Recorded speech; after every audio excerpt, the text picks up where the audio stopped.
Warning, this podcast episode contains swearing, drinking, discussions of gross medical things, and some pretty gross surgeries. Listener discretion is advised. Hello and welcome to Demons and Bellinis, the podcast where we whip up a drink and talk about some spooky shit. I didn't think of an intro. Dumbass. My entire life. Snappy, come on, snappy. She's Molly and her entire life is getting Wait, okay, I got one. Hello and welcome to Demons and Bellinis, the podcast where we whip up a drink and talk about some spooky shit. I'm a Hufflepuff. I'm Molly. Okay. It sucks. It's a reference to... Okay, fine, I'll think of another one. I just don't really ever care. Okay, no, I got it. Hello and welcome... Shut up! That was fine. I don't see anything wrong with being a Hufflepuff. No, I have a better one. I have a better one. I have a better one. Okay, fine, say it. Hello and welcome to Demons and Bellinis, the podcast where we whip up a drink and talk about some spooky shit. I'm a banshee screaming in the moors. I'm Molly. And I don't have a problem with monster f***ing. Ashley. And I'm lactose intolerant. I'm Bethany.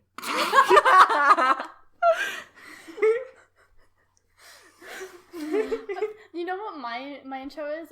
You know what that is? That's character growth. Monster dating simulator. I would be all over that shit! I'm pretty sure that exists. Today I'll be talking about Nopeming Sanatorium in Duluth, Minnesota. So, grab a beverage of your choosing, get cozy, and check your closets for 6-foot-tall Minecraft YouTubers, and remember to stay peachy. Hello? That's a real fear of mine. That is, yeah. I'm very scared. That's what was ominous of the idea of just a horse in your doorway. just you open your closet. What's up, guys? Today we're gonna be doing a Minecraft tutorial. What's up, guys? Theme music here.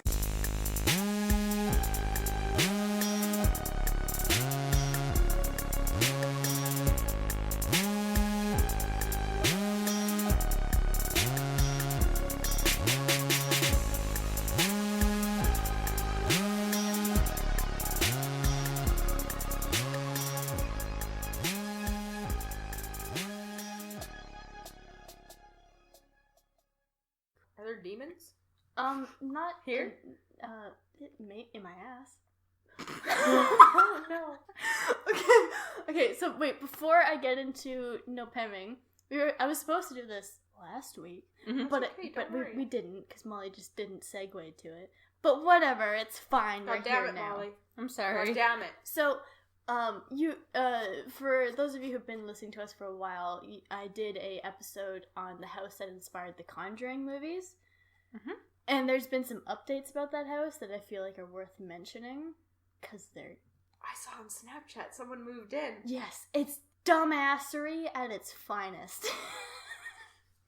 So basically, back in like July, a whole bunch of articles started popping up where a family bought the house that inspired the Conjuring movies, and it's the father of the family. His name is Corey Heisen. He is a paranormal investigator. He, his wife, and their son, they don't live in the house. They don't intend to live in the house, but they're recording the house 24/7 for paranormal activity. Mm-hmm. Because they eventually want to open the house up for ghost tours. This just sounds like a huge When can we book tickets? Yeah, it just sounds like a cash grab to me. Yeah. Because like, you know that there's going to be those people who are like, oh, the house inspired by The Conjuring. Let's go see it. Mm-hmm. But it's like, Oh, yeah.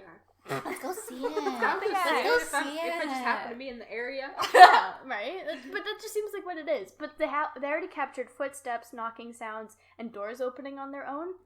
Heinzen, he's an experienced paranormal investigator. He apparently investigated Waverly Hills and Penhurst. Mm-hmm. He also says about the house, quote, I've had a hard time staying there by myself. I don't have the feeling of anything evil, but it's very busy. You can tell there's a lot of things going on in the house. I love it's busy. No, you can certainly, like, get that feeling, though, if you go into a place that has, like, a lot Just of... like a busy mall on Boxing Day. Let's get those deals. Oh my god, I went to the mall. It's like Black Friday, but the deals aren't good. It was bad. No, We it was only bad. bought, like, shampoo. I think I bought a shirt when I went. Yeah, it was It was bad. stupid. Why was I there? Back to the subject at hand. To make things even more spicy, that's my notes, is to make things more spicy. Mm-hmm. The Ghost Adventures crew will be investigating the house for their Halloween special. And this just makes, and then when I put that back to, like, they want to do it for ghost tours, it's a total cash grab. Especially if they start doing it after that Yeah. TV special premieres. Like, we get it, you're just trying to make a buck. Yeah. Aren't we all just trying to make a buck? though? Yeah. In this economy? Yeah. Yeah. I mean, yeah. Maybe But if also I I- had enough money to buy a haunted house, I would do it too. I mean, yeah. But, like, they apparently saw this place that it was for sale on, like, an online forum. It wasn't that much. Because nobody else wanted to buy it. It's still just Mhm. It's a not mess. free real estate, but it's cheap real estate, and that's almost It's cheap real estate. Yeah. as good as it gets. I mean, to the ghosts in there, it's free real estate. Yeah. well, that's true. The ghost is like, free Maybe real it's like a estate. ghost of someone who lived there though, and they died, so they did pay for it. And then can you imagine you're still in your house, but People someone just else start is fucking moving in. in. Yeah, that's Like, that's and you how paid haunting for your house. Yeah. That's how haunting that's how haunting goes. Yeah. Yeah. It's like, dude, I still owe money on this. Yeah, my mortgage isn't up for another 30 years. Oh, I'm not paying a mortgage. Apparently if that's I'm a thing, dead, though. Like, if you know you're gonna die soon, cancel your credit cards, or they're gonna go after your family. Mm-hmm. Okay. Or just not if you don't care.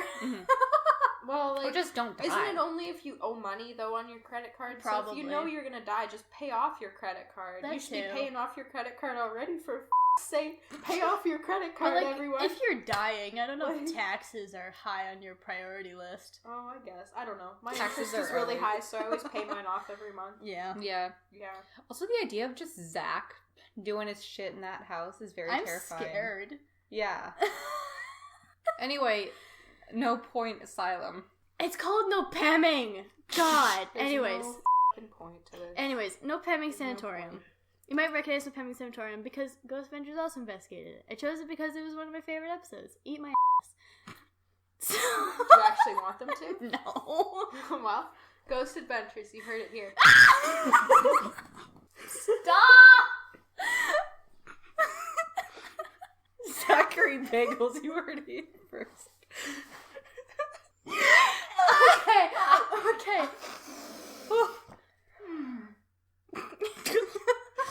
Is everyone relaxed? No.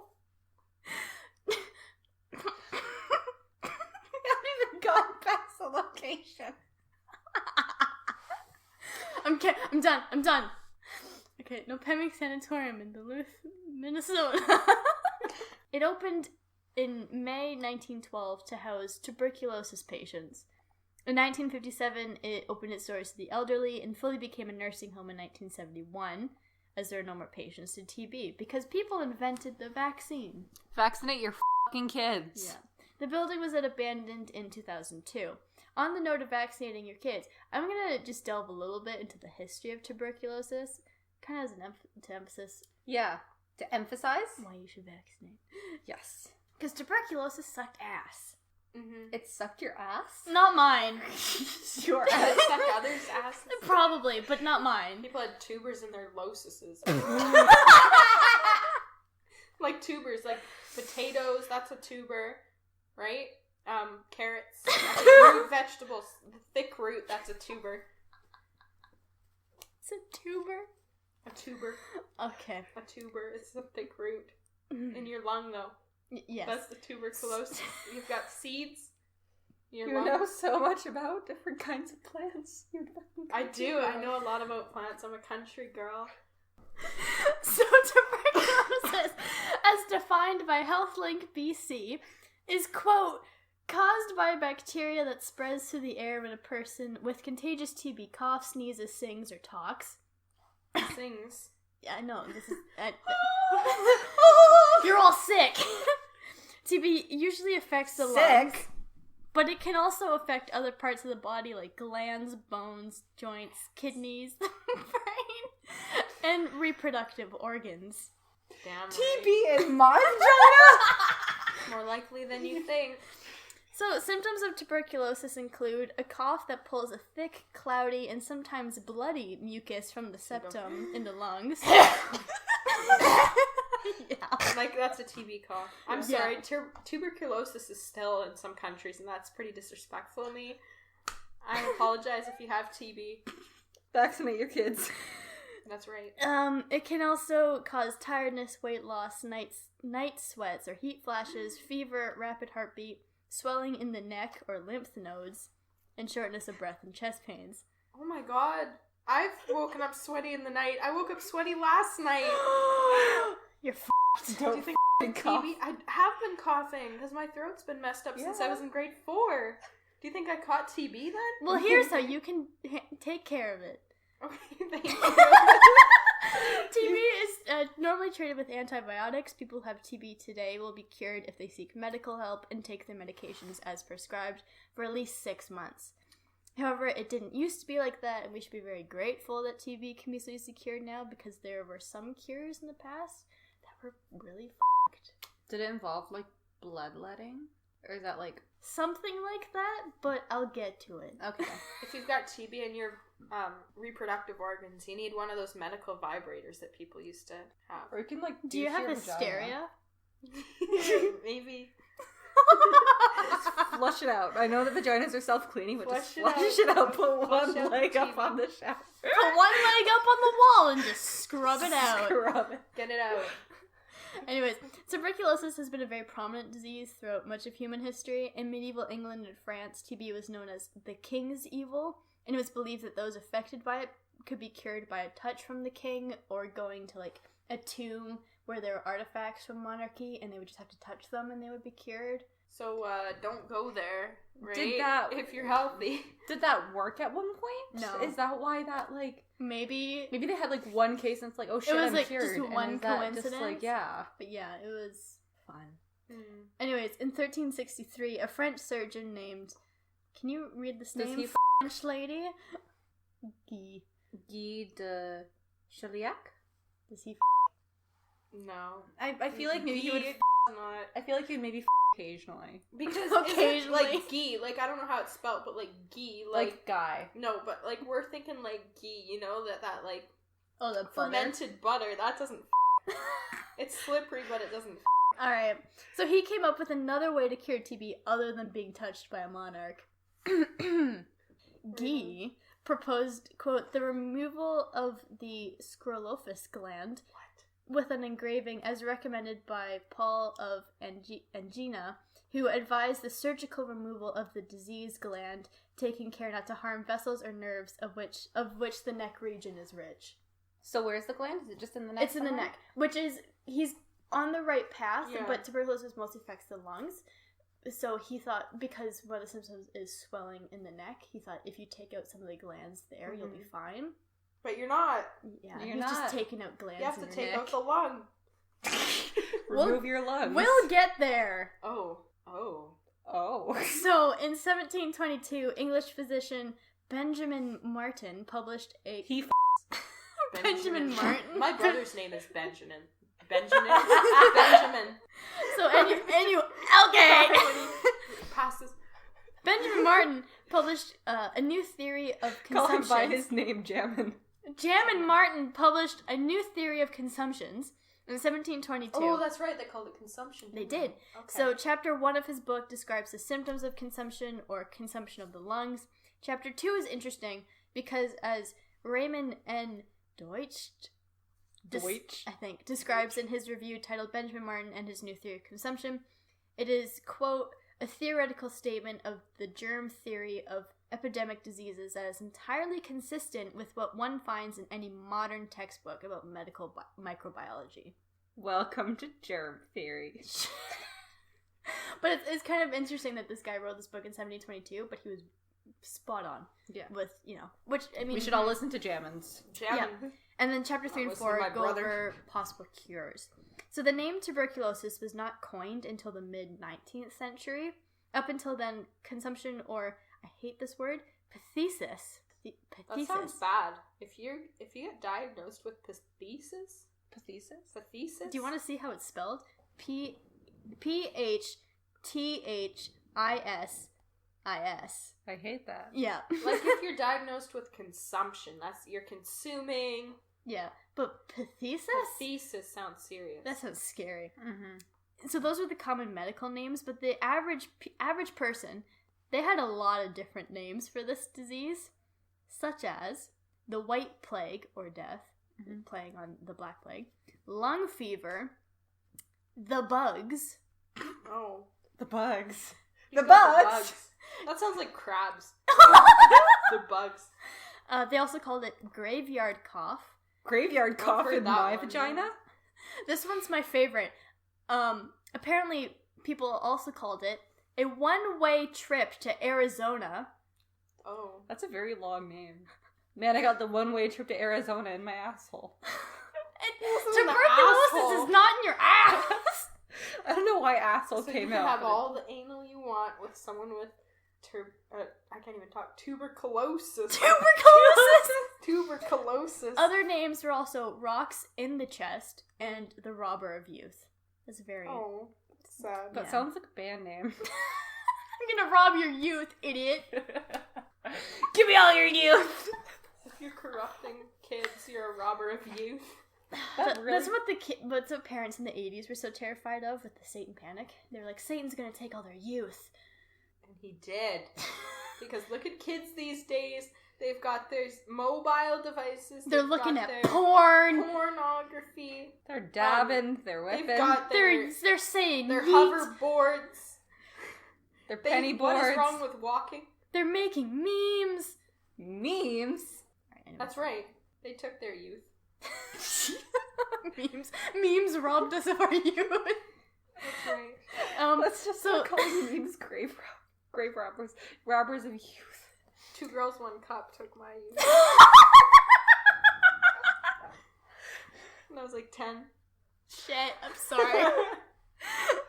So, the name White Death appeared in the 18th century because of the extreme paleness of those who were sick. Mm-hmm. They're basically like pastor white. Mm-hmm. In the 19th century, TB also earned the name Captain of All These Men of Death in America. As TB... In America. That name was only used in America. That was in my notes.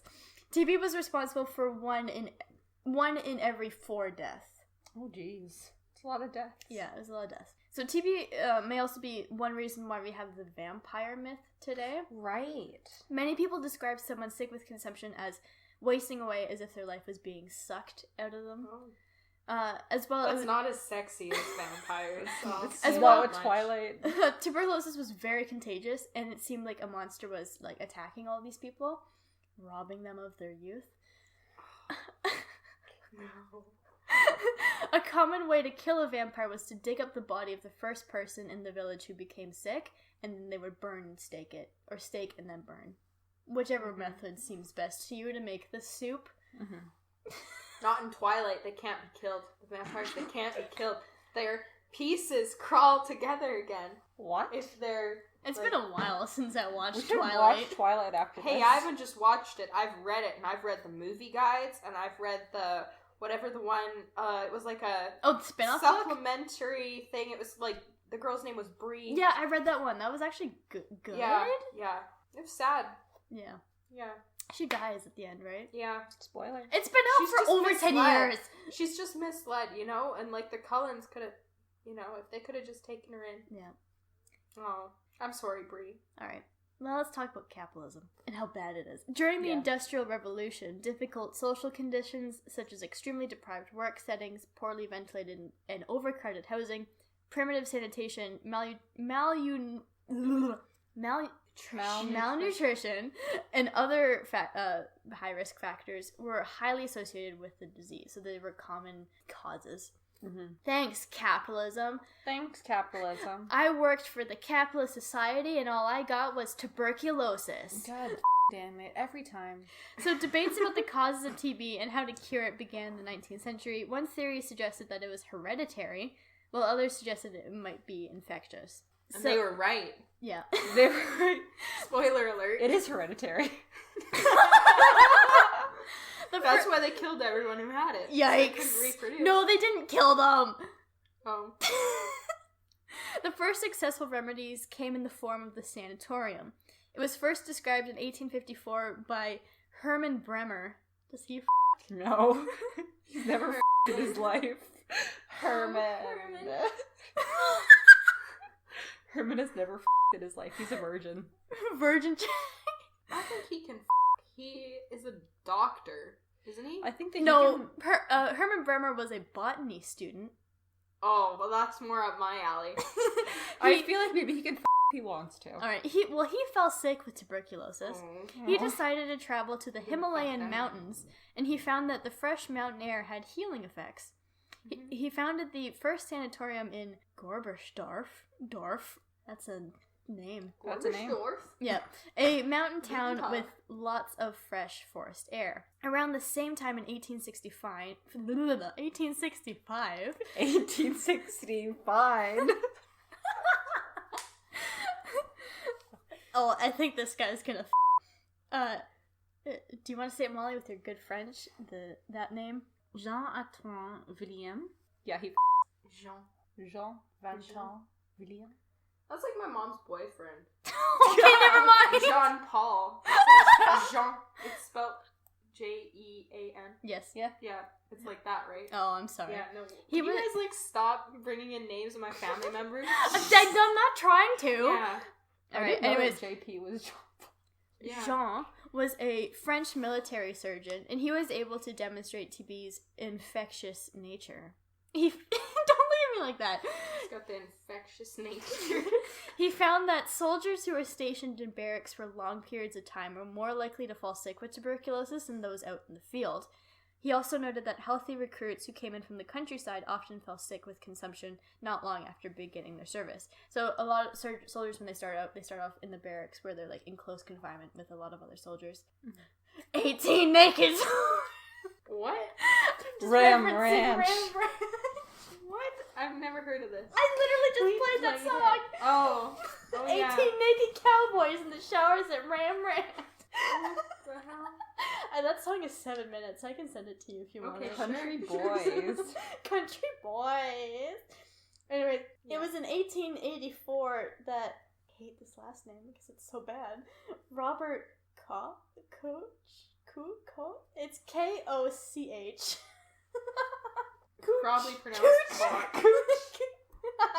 I don't even see it. Oh. Koch. I honestly think it's probably cock. Yeah. Koch? Robert I don't know for sure though. Anyways, Bob Koch. he proved that That's right. bacteria was the cause of the disease. Good on you. Good on you, Koch. But that still leaves the question, how do people try to cure it? The best cure people had till the vaccine was first used in 1921 was the rest cure. So people would go to sanatoriums to receive this cure. Sanatoriums were usually designed to allow the most fresh air and sunlight in as possible, even in the winter. So they would leave the windows open in the winter, and they would just like bundle you up in blankets, and you just Breathe. Just breathe. That's how you get rid of depression. The rest cure also involved a good diet. Many sanatoriums hired the best chefs they could to feed their patients. So this did actually work for many people. However, in the worst cases, there were more extreme attempts at curing the disease. One cure was called the collapse cure, or artificial pneumothorax. The infected lung was purposefully collapsed to stop the spread of the disease. Another similar cure was called thoroacoplasty. This is a surgery where surgeons would remove up to 8 ribs in order to collapse the lungs. No. They were last-ditch efforts in order to save lives. Surprisingly, they did actually help. There's another one. I can't remember. I don't know if it's thoroacoplasty, but there were some cases where they would collapse the lungs and then put a balloon in there to help you breathe. You'll float too. But yeah, it's disgusting. It's so bad. It's disgusting. But people lived after this. There was one case where a woman got this and like she was still kicking like 18 years later. Oh my god. Oh. Okay, sign me up. Collapse my lung right here Collapse now. it. Collapse That's another excuse to not do exercise. Just And I hate collapse my exercise. lungs. So sanatoriums played a huge part in the cure of patients with TB. A big part of that was also keeping up morale. You didn't want your patients to get sad. So they didn't want them to see the bodies of their fellow patients who just happened to die after they had 8 ribs taken out. Mysterious circumstances. That would be pretty devastating and if you were a patient, it would probably make you feel pretty hopeless. So as scary as it sounds to have death tunnels under these sanatoriums, where they would take you either to a hearse or a crematorium, it was for the betterment of the patient still alive. Oh, I would have appreciated that for sure. Yeah. If I was there. Yeah, it's just now it sounds kind of creepy, but like at the time it's like, I don't want to see that. Yeah, no, Waverly Hills had a similar thing, right? Yeah, it's a death tunnel. It's like a 30, it like drops, like it's like a slope, and they would just like string you even down. like modern hospitals, They you don't have really see tunnels, them taking the bodies out. Yeah, they Like, have tunnels. Sanatoriums were either turned into other kinds of hospitals by like the 1950s as like the cure became more accessible. Not the cure, the vaccine became more accessible, or they were abandoned. TB still exists today, and it is mutating, which requiring stronger vaccines and new research in order to combat these new strains of TB. Can those bacteria just stop? Like the antibiotics, like we don't have more antibiotics yet. Like, can they just stop? The bacteria needs to stop. It's got enough. It's got enough. It's been enough. They've taken enough lives. Yeah. And antibiotics, those are a to take. I know all about that. Yeah. So to close that segment, just take care of yourself.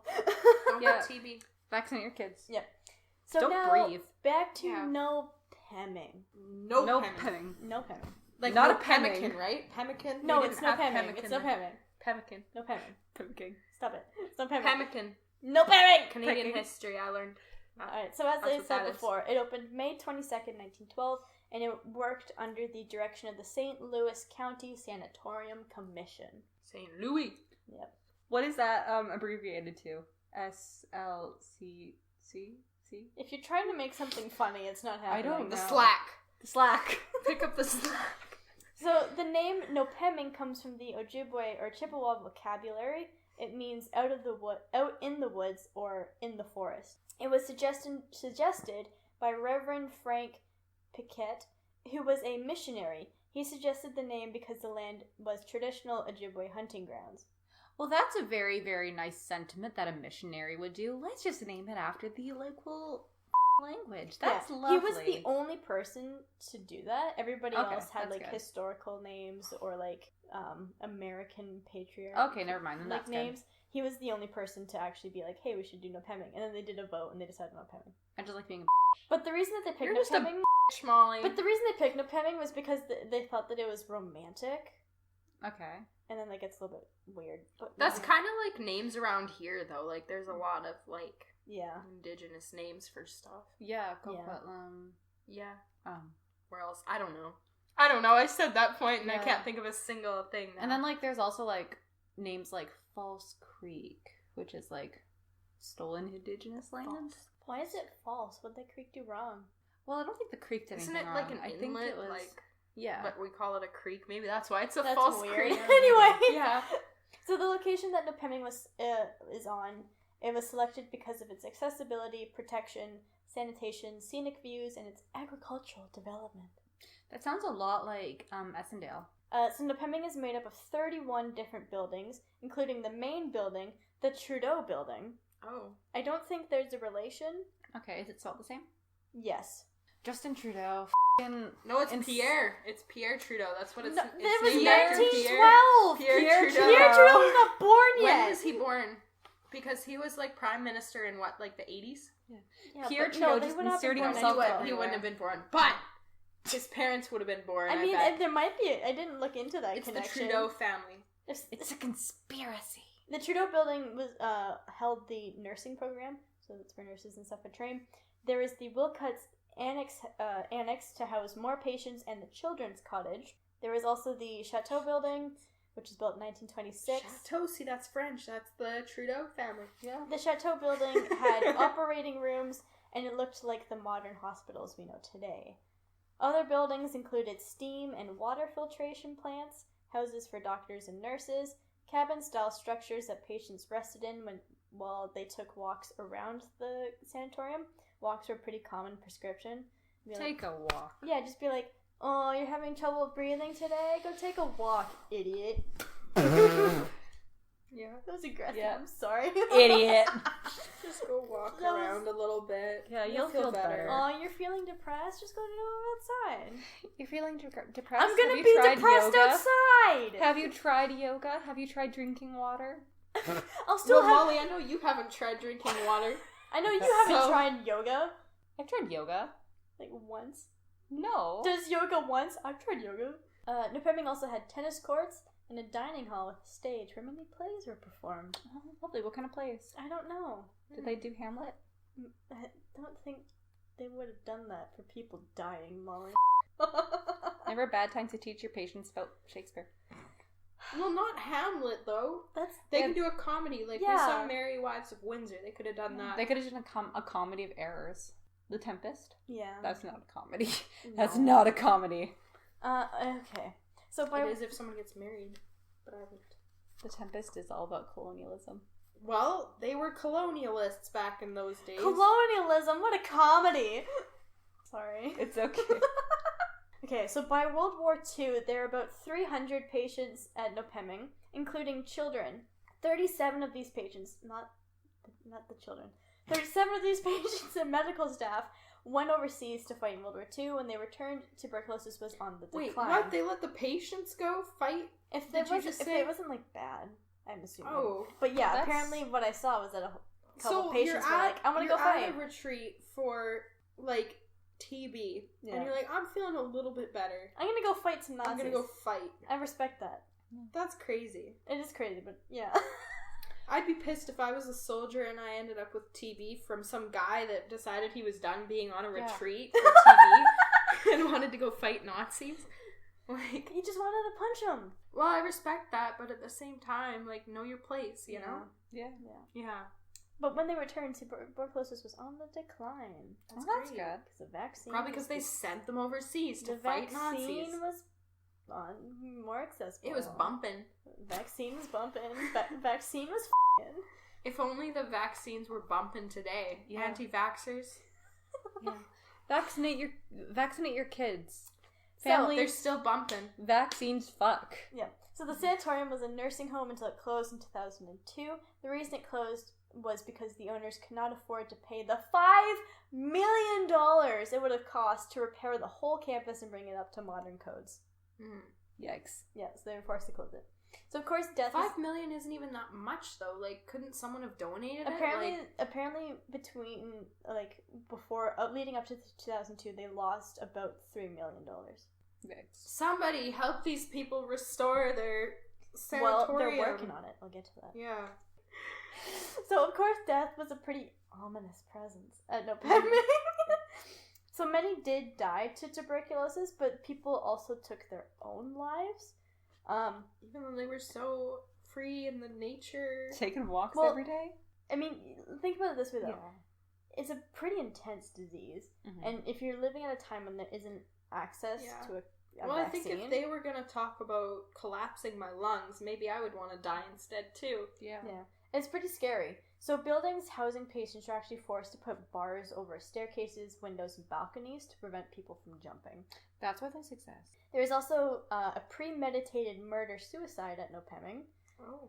During a Mother's Day celebration in May of 1940, a man named John Wintonak, he shot and killed a patient named Alex Suffolk before taking his own life. Police found notes in John's pockets that detailed how John planned to commit the crime over several years. However, the why exactly still remains unknown. It's pretty intense. Yeah, that's not great. Wait, what year was this? 1940. 1940. Of course they didn't solve it back then. So Nopeming does have a problem with people trespassing into the buildings now. Mm-hmm. Nopeming does, however, to combat this problem, they opened up ghost tours, and you can also take a ghost hunting class, which is about $140 to $160 American dollars. And all this started after the Ghost Adventures episode aired. And it was as a way to stop people from trespassing dangerously and possibly hurting themselves or causing more damage to the buildings. So the paranormal investigation class, it includes exclusive overnight access to I can't talk! Does this cost less than $5 million? It costs $169 per person. Yeah. So then why wouldn't you just raise the money to open up the hospital again? I guess because it's more of a cash grab to... Yeah, but I mean, people aren't dying of tuberculosis anymore. That's true. At least... People are dying of old age. People are dying of lots of things, Molly. Yeah. People are dying, Molly. Think about that before you want to open your mouth. So then open up the hospital. Well, but no, here, listen to this. It's isolated, isn't it? Yeah, it's way out there in the middle of the woods. It can be a mental health retreat. Yeah. So where people happen to have died in the past. The paranormal investigation class includes exclusive overnight access to Nopeming Sanatorium, access to a psychic medium, a medium vigil, group seances, structured vigils, a hunt with experienced ghost hunting team, use of the group's name is Ghost Hunt, which just sucks. That's such a shitty. Come on, people. Ghost Hunt. Ghost Hunt. But you have access to their equipment, which includes trigger objects and EMF meters, private time to explore this location, and to undertake your very own private vigils. But that's scary. Why would I? But you're allowed to go by yourself. But there is staff throughout all of the buildings, so you're not always by yourself in case you happen to break a bone. It also includes unlimited refreshments, including coffee, tea, hot chocolate, bottled water, and soda, and a selection of snacks. Oh. Unlimited, so you just have to eat your $160 worth of snacks. Yeah, and you're good. Yeah. I'm the snack. Go hungry. Get out of here. Stop it, Molly. This I'm not is hungry serious anymore. business. Anyways. I told my mom I'd be home for dinner, so... It's 5:16. I don't need a snack. Yeah. So there's a lot of poltergeist activity at Nopeming. One example is a tricycle that moves on its own.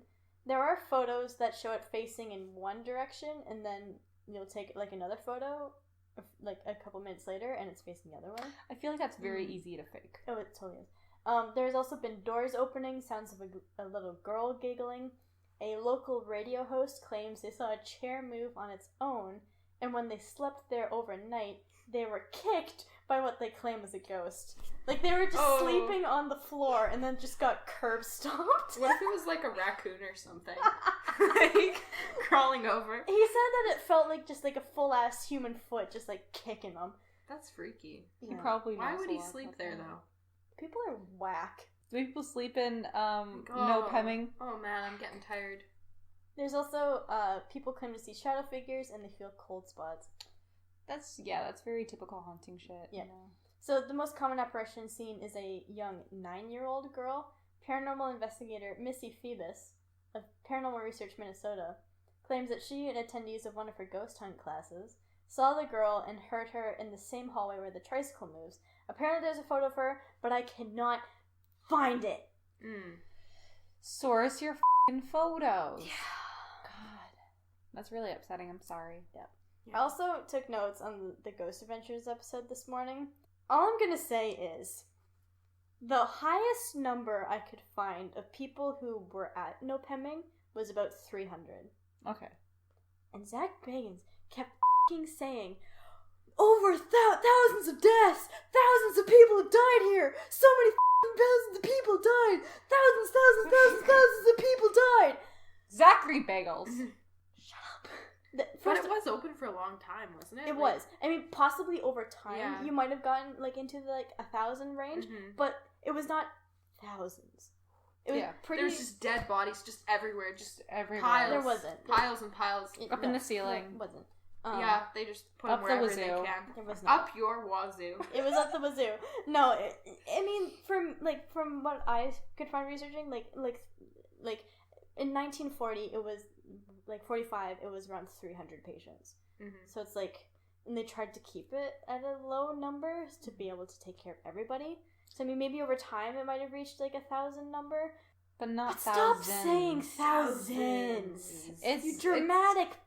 It's Zachary. He's Anyways, gonna always have a lot to say. TV shows about the paranormal are just the Wikipedia. Yeah, to be honest, I feel like anytime we cover a location that's been covered by Ghost Adventures, we're always like... I mean, it's a fun show, but like, if you want to actually get into a place, do your own research. Just basically go there, sleep on the floor, get kicked by ghosts. Just, I just thought that was so funny. Like, just you got curb stomped. Hey, but sorry to interrupt. No, it's I will say one time I took cold medicine and had a couple drinks and I thought someone touched me, but I don't think anyone actually did. Like, I felt someone grab my arm, but I don't think anyone did, so I will say maybe he was in the same situation. He had some cold medicine and a couple of drinks and just fell asleep on the floor of this dusty I jerked awake and I was like, oh, who's here? No, I don't think anyone was there. Who's here? Yeah. So, in conclusion...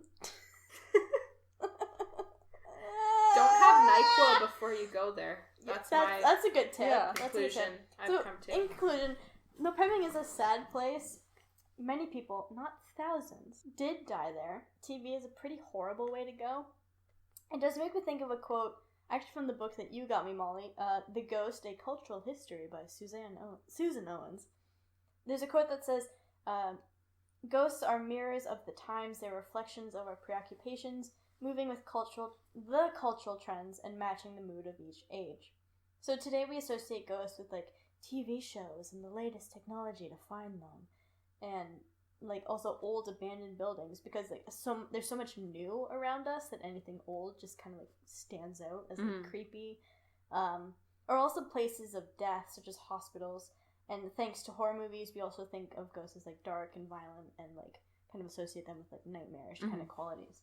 But Nopeming is interesting because it fits most of those. It's dark, it looks scary, it's abandoned. You can take a ghost hunting class there. Like, Nopeming definitely reflects ghosts and reflects how ghosts mirror us today. Would you have a Bellini while you ghost hunt at Nopeming Sanatorium, Molly? Bethany. There's already unlimited snacks, so I feel like if they could add alcohol to that, it's not a big stretch. Yeah. I could see them implementing a bar there. But then also that's kind of stupid. That's very dangerous. Yeah, exactly. Because, like, it's an old building. They haven't repaired it yet. So bring your own. Bring your own alcohol. Bring a flask.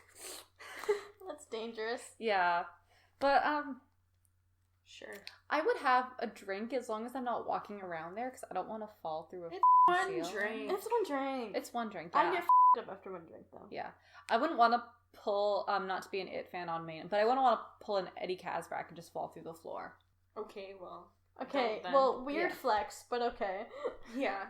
Just don't fall through the floor then, that's pretty easy. That's all I got. Okay. Remember to stay peachy. Yes. Do we have anything else to say? No.